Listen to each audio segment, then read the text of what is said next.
What's up, guys? This is GC Off-Road, back for another video.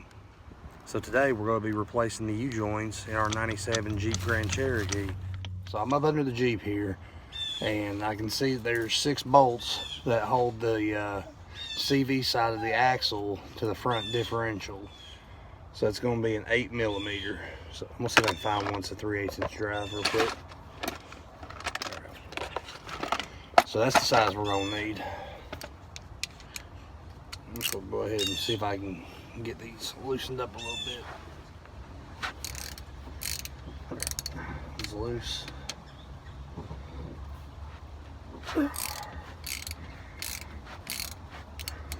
It's loose.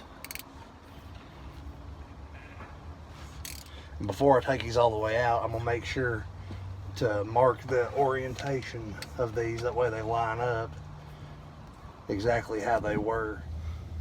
So here I've only got 1 bolt left on this side to pull out, and then I'll take those last 2 that are holding that on free, and that should just drop out. Alright,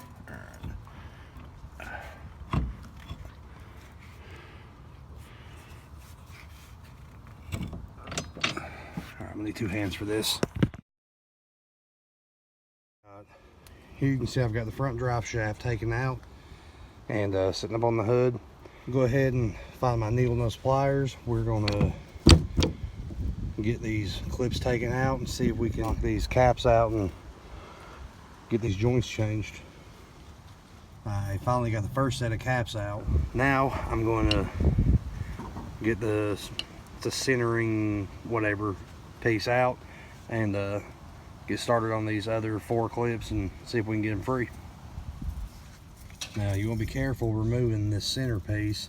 It's got needle bearings inside of it, and you want to make sure you don't lose any of them. So I just managed to get the cap freed up on this back side. You can see what's left of the grease fitting that was inside of this. So we'll go ahead and pull that off. And that's what that looks like.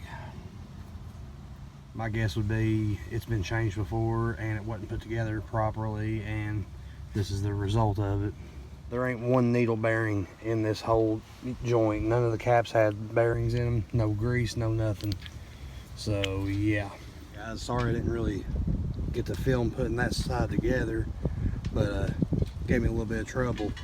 But I got it together, got everything greased up. These U-joints come empty of grease. You gotta add your own. So I got them put together, got it filled up. About to clean up some of the excess. I'm gonna go ahead and get the other joint set up and get ready to install it up here. So before I throw this one together, I'm gonna show y'all how it comes. I just took it out of the box. You got the joint with the 4 caps on it, and you got this bag that's got 4 new clips and a new grease fit that you have to install. Here you just take the fitting and get it lined up. It's going in straight. Now I'm gonna take my 1/4 inch drive. It's got I think a 9/32 on it, and just gonna try to tighten it down, make sure it don't feel weird or like it's binding. Just screw that all the way in, and there it is. Now I'm gonna pull these caps off, set them to the side. I want to be careful. You can knock these pin bearings out of place and it'd pretty much tear up this joint just like it did the original one that I pulled off. So we want to make sure those are all in place and not missing. They may move up or down a little bit, and we'll straighten that out before we put them back together. But I just want to make sure they're all there.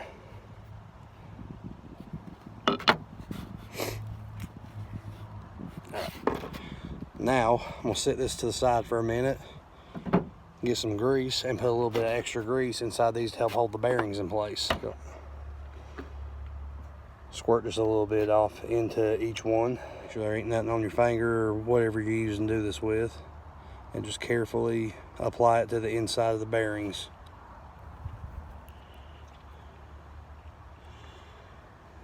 And that little bit extra grease will hold them in place and help lubricate them for when we install them onto the joints. Now this is where it's gonna get hard to see, but what I'm gonna do is take just a little bit of grease and apply it to the inner surface of this double cardan.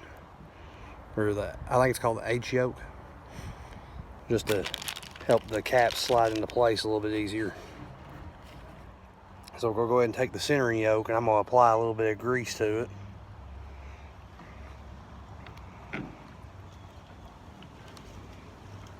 All right, get that filled up. Take the yoke and put it in like that. It's got needle bearings in it as well, so you want to make sure they don't come out of place. Now we're going to take our U-joint, put it in here at an angle, and slide it into place, like so. Go ahead and take one of our caps, carefully line it up, and slide it in, and do the same thing to the other side here. So once we get that on there, we're going to line it up and start to feed in our caps from each side. I don't have a press tool for it, so I'm just going to use a brass hammer with a polymer insert to carefully tap this into place to get started. I've already got it lined up. It's knocking in easy, not binding. So I got that side started, now we're going to get the other one started. Tap it into place. I'm gonna go ahead and sit these down, and using a socket that's the same diameter as the cap, I'm gonna carefully knock these all the way into place and seat them. Then I'm gonna take our baggie that we got with it that has these retainer clips, and we're gonna reinstall these into the center. It's gonna be a little hard to do. I'm gonna try to get this put back in just using that one hand. All right, you can see it popped in right there. Now I'm gonna go around and seat it all the way in. All right guys, so I just got the drive shaft laid back in place, and I got one bolt started on the transfer case side. Now I'm gonna line up the front side here at the front differential and try to get a bolt or two started and get everything lined up. I'll go through and install all the bolts and torque them down.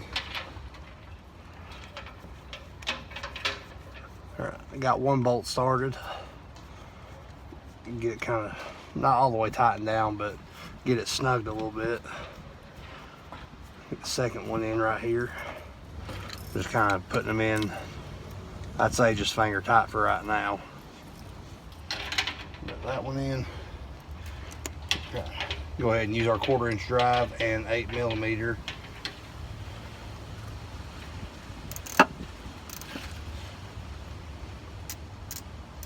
Go ahead and tighten it down. All right, so I got the drive shaft put back in. I got everything torqued down to spec.